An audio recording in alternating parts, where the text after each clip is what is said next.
Amigos del Perú y del mundo, buenas noches, bienvenidos a su programa Ingeniería Química al Día. El día de hoy tenemos el gusto de compartir una entrevista con el ingeniero Manuel Gómez Burgos. Él es ingeniero industrial de la Universidad de Lima. Adicionalmente es gerente de producción de Cerámica San Lorenzo. El tema que vamos a tratar hoy es un tema muy apasionante, tiene que ver con la innovación en los procesos cerámicos. ¿Okay? Entonces vamos a dar la bienvenida al ingeniero Manuel Gómez. Bienvenido a su programa Ingeniería Química al Día. Muchas gracias, encantado de estar acá con ustedes y muy agradecido por la invitación y participar.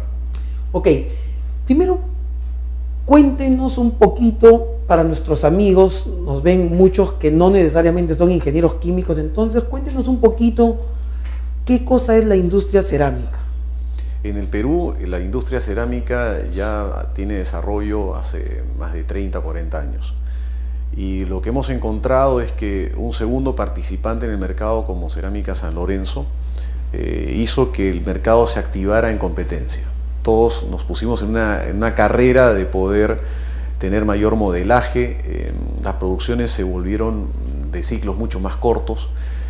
Somos empresas que competimos y nos encontramos encontrando productividad, debemos de mejorar nuestros tiempos, buscamos que los materiales que se emplean en la industria puedan tener mejores prestaciones. E incluso somos empresas que también han ido buscando alternativas de mejorar los costos sobre la base de enormes ahorros energéticos. Pero yendo más allá de eso, sí somos la primera empresa que certificamos al medio ambiente con la certificación ISO 14001. Ya tenemos más de 4 años con el sistema funcionando. Está integrado con el sistema de salud y seguridad ocupacional OSHA 18001, pero ha sido de armonizar los procesos y evaluar cuánto es el impacto significativo al medio ambiente, monitorear todo nuestro proceso, emisiones, lo que es polución, ruido, todo lo que son desechos, residuos sólidos. La planta tiene una fortuna en donde hay un equilibrio en el uso del agua. Es una planta que no tiene efluentes. Gracias a su proceso de vida húmeda, todo el agua que se emplea en el proceso para poder hacer la limpieza de las líneas de esmaltación es reciclado y se utiliza como vehículo de molienda y se evapora en los procesos de secado de arcilla. Correcto. Quizás ahí le quiero que nos ayude un poco a definir cuáles son los principales procesos justamente que nos estaba comentando, como para poder ver dónde podríamos generar mayor valor, dónde podríamos aplicar esta innovación. Pero quizás antes de entrar por eso, cuéntenos un poquito los principales procesos de una industria cerámica. El cerámico que se comercializa en el Perú es un cerámico que tiene un bizcocho de arcilla y en la superficie tiene una capa de esmalte que es la que nos va a dar las prestaciones al usuario final.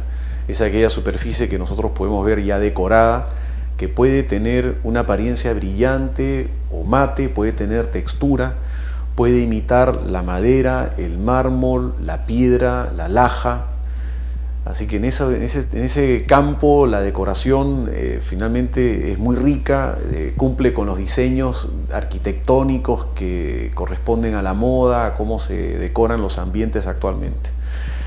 Y el proceso de hacer el bizcocho de arcilla sirve de encontrar arcillas en la naturaleza que cada una aporta una propiedad para el proceso.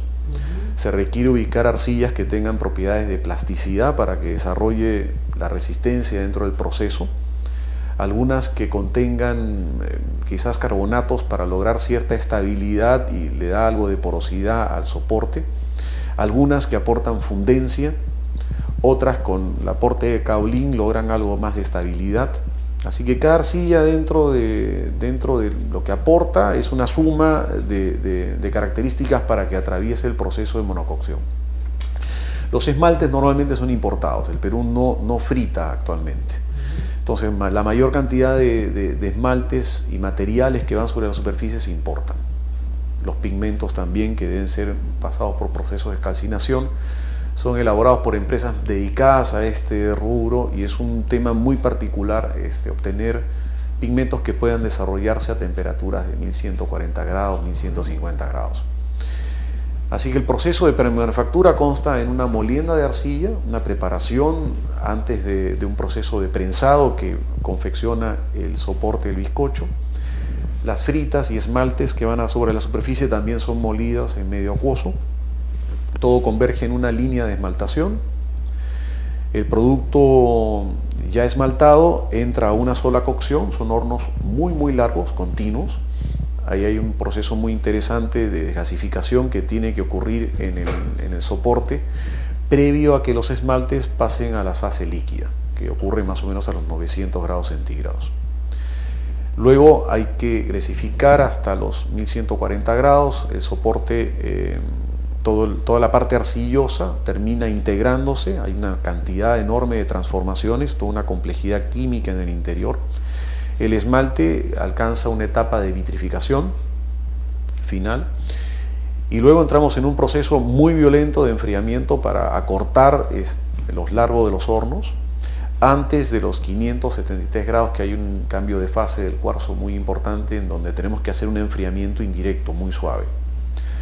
Cursado ya este cambio de fase, hacemos ya un enfriamiento lo más acelerado posible para cortar el largo del horno.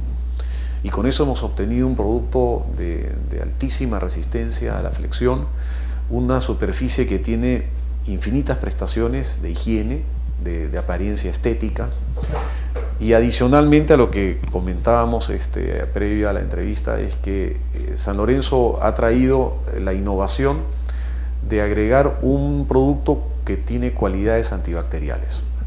Es un producto que tiene un compuesto de plata, que este producto es sometido a unos ensayos en donde uno puede evaluar entre una superficie tratada y no tratada, bajo condiciones de humedad. Esto está de acuerdo a la norma ISO 27442, en donde determina si la superficie tiene características de actividad antibacterial. Es decir, se colocan 3 cepas, el Cherichacolis, Staphylococcus aureus, una Pseudomonas, bacterias que para nosotros son bastante conocidas en el medio. Bueno, este ensayo demuestra de que esta colonia de bacterias sometidas en ambientes en donde pueden crecer, el conteo de bacterias después de 48 horas disminuye del orden del 97%, 98%. Entonces se ve presencia de actividad antibacterial y la superficie no tratada tiene crecimiento poblacional de bacterias. Qué interesante, porque creo que quizás esta es una característica que debería ser muy apreciada, sobre todo en el país y en muchos países de la región. Yo quería ir, quizás para ir en línea con lo que nos está comentando, siempre hemos hablado de estos grandes clústeres cerámicos europeos, quizás Italia, España, pero hace buen tiempo que la industria cerámica en el Perú ha comenzado a despegar y obviamente, como usted nos comentaba, no solamente con procesos altamente tecnificados, sino también con innovaciones como esta de estos cerámicos antibacteriales. Y el Perú en general actualmente exporta algún tipo de producto, se está preparando para competir. ¿Cómo es la competencia, digamos, con el exterior? Actualmente la industria en general peruana exporta un 30% de su producción. Correcto. En el caso de Cerámica San Lorenzo lo hacemos a diferentes países, Chile, Colombia, Estados Unidos. Tenemos una competitividad que sí permite actualmente participar en los mercados.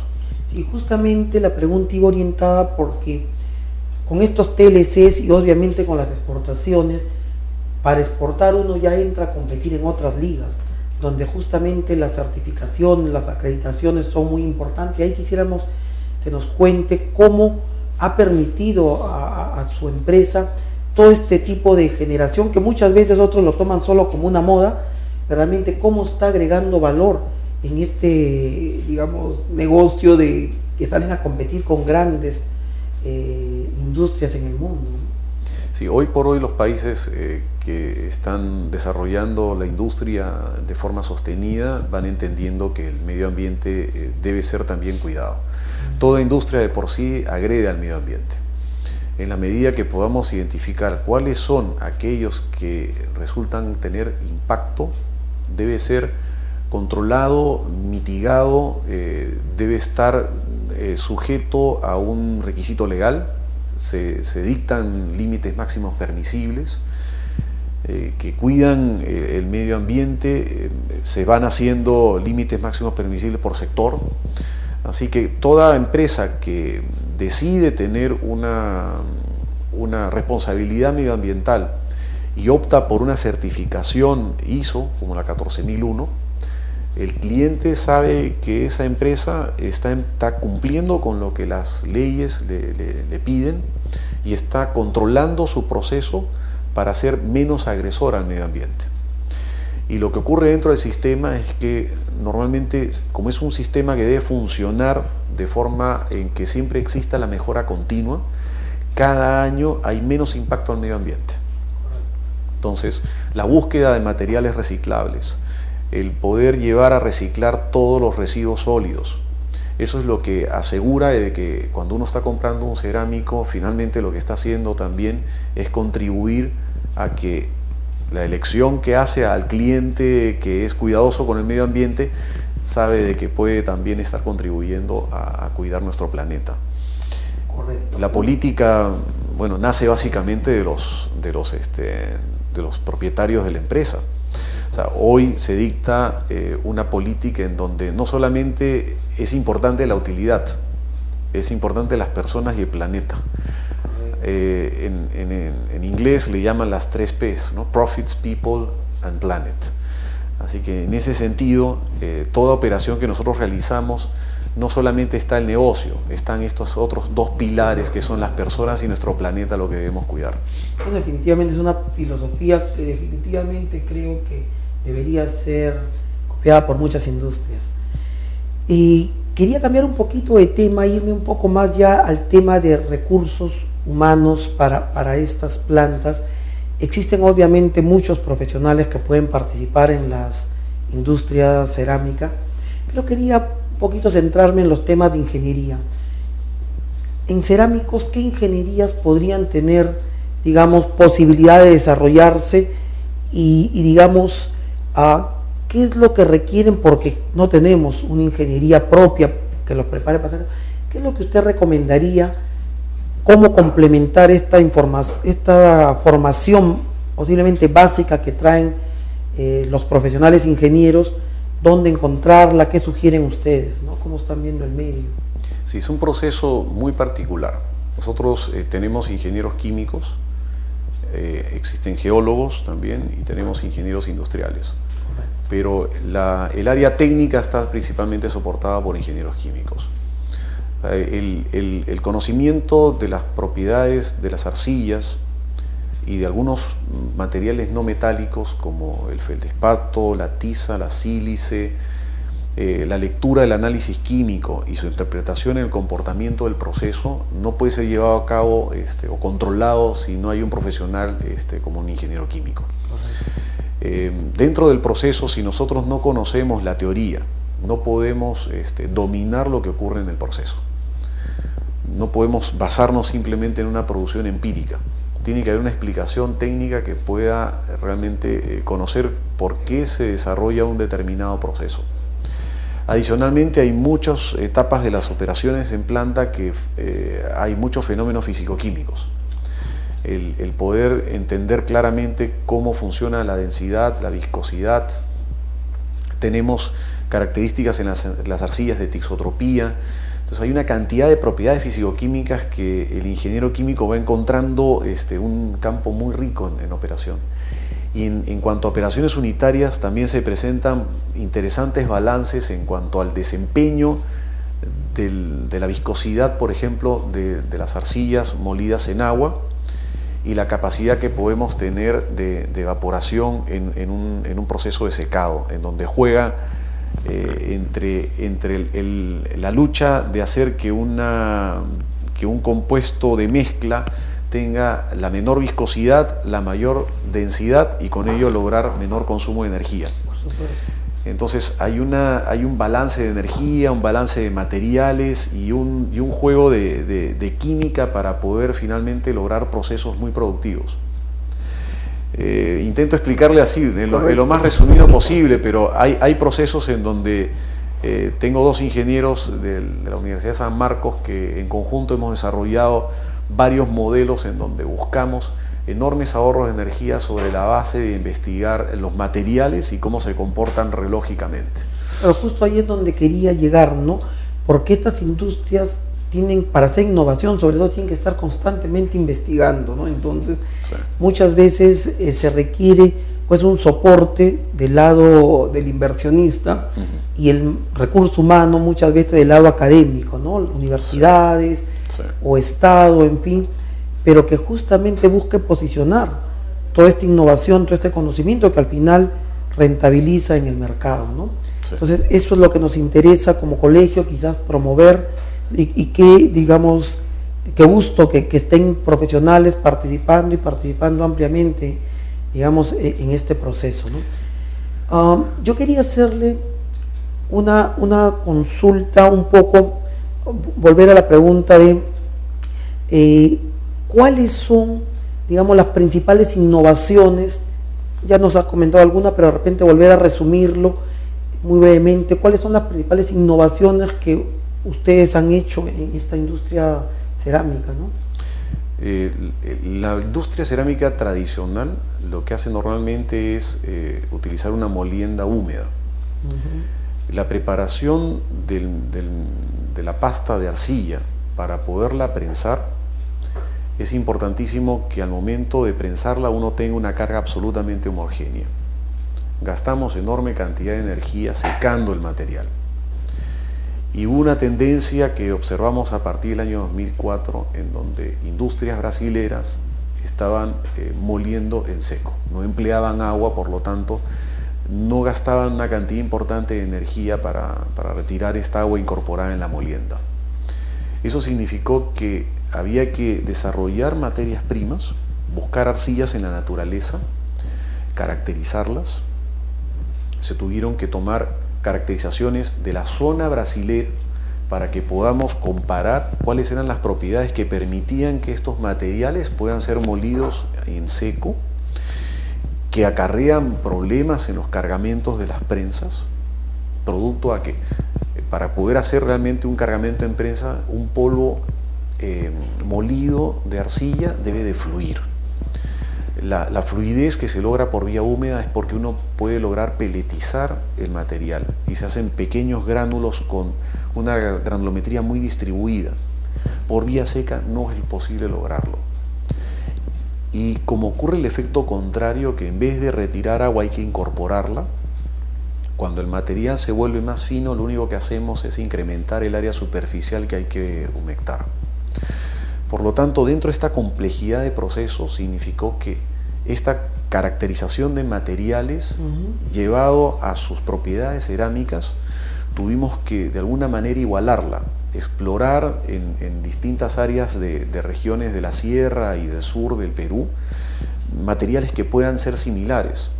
Lo que nos enseñó en la práctica es que no pudimos encontrar los materiales exactos, pero pudimos adecuar el proceso para que fuera semejante a lo que se daba lugar en las industrias brasileras. Amigos, vamos a hacer una pequeña pausa y volvemos con este interesante tema de la innovación en la industria cerámica. Nos acompaña el día de hoy el ingeniero Manuel Gómez Burgos.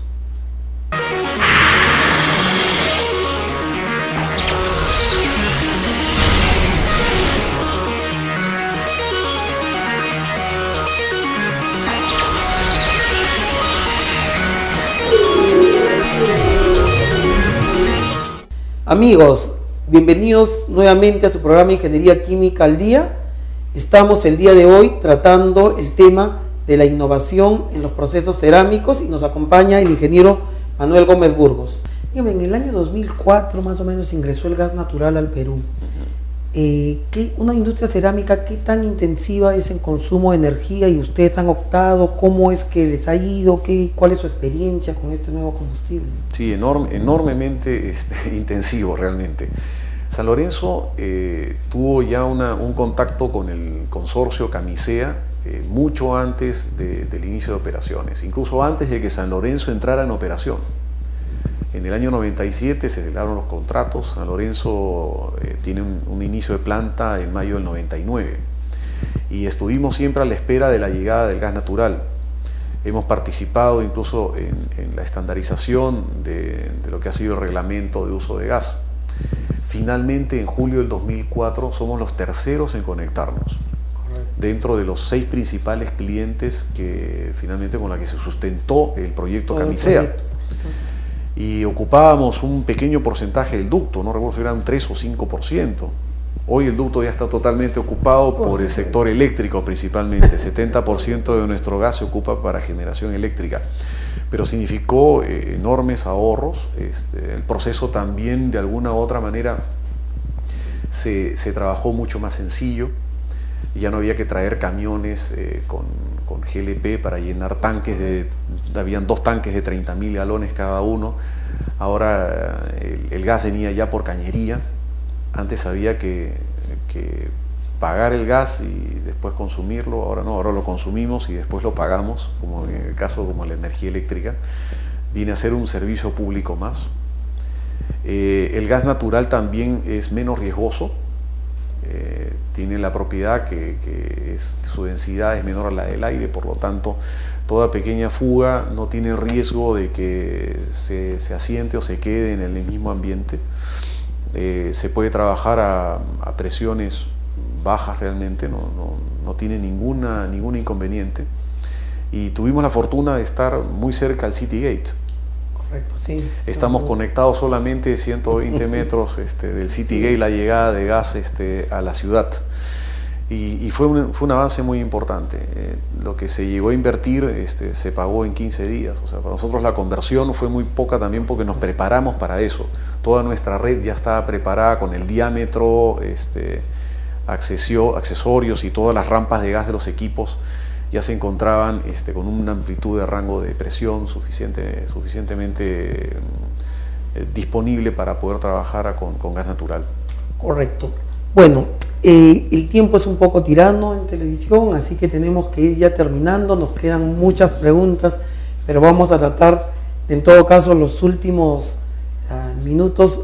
Nos gustaría que usted, con toda la experiencia que tiene en cerámico, nos brindara unos consejos para todos aquellos ingenieros químicos que nos están viendo o nos están escuchando y que quieren dedicarse a la industria cerámica. ¿Qué deberían hacer? ¿Cómo deberían visualizar? ¿Cómo deberían prepararse? ¿Qué es lo que podrían encontrar en la industria cerámica? Entonces lo dejo para que un poco pueda darles este consejo. Bueno, no creo que haya muchas plazas de cerámica, solamente somos 2 empresas. Nos gustaría que en el Perú exista realmente un polo cerámico, ahí donde podría haber una sinergia muy interesante. Pero en el general lo que he visto en los profesionales que hemos reclutado es que deben prepararse a llevar toda su experiencia a la práctica. Es un trabajo que hay que desprenderse de la teoría y empezar a ver cómo finalmente cada proceso se desencadena en un producto terminado. Es importante que participen mucho en lo que son laboratorios, tener prácticas preprofesionales. Si el ingeniero químico tiene ese romanticismo en su carrera, hay que empezar a buscar que la teoría tiene que desencadenar en una práctica. No quedarse simplemente en laboratorio, sino buscar operaciones unitarias. Me gustaría que el ingeniero químico sea más transformador y no se quede simplemente como un ingeniero controlador de calidad o algo así. Me gustaría que si encontramos profesionales que tengan esas ganas y esa búsqueda intelectual de llevar a operaciones unitarias, seguro puede encontrar espacio en la cerámica y en otras industrias. Bien. Bueno, ingeniero Manuel Gómez, le agradecemos por su tiempo, compartir toda su experiencia y poder brindarnos también quizás muchos consejos para los que están en industria cerámica e industrias relacionadas, ¿no? Ojalá que tengamos una próxima posibilidad de tenerlo en el programa para quizás tratar algunos temas específicos, o quizás pueda usted brindarnos alguna conferencia técnica o a quien usted designe para que los ingenieros asociados puedan de repente interactuar con usted directamente y quizás muchas preguntas pueden estar surgiéndole en este momento.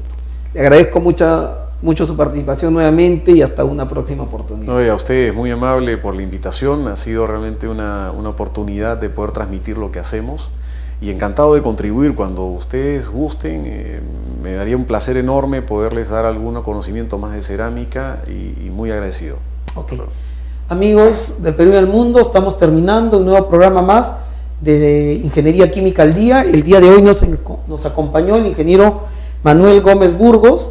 Él es gerente de producción de Cerámica San Lorenzo y estuvimos tratando el tema de la innovación en los procesos cerámicos. Asimismo, le recordamos que nuestro próximo Congreso Internacional de Ingeniería Química se llevará a cabo del 13 al 15 de octubre en las instalaciones del INICTEL. Van a venir muchos profesionales y me imagino que la industria cerámica también estará representada, dándonos los avances en el Perú y el mundo. Muchas gracias y hasta una próxima oportunidad.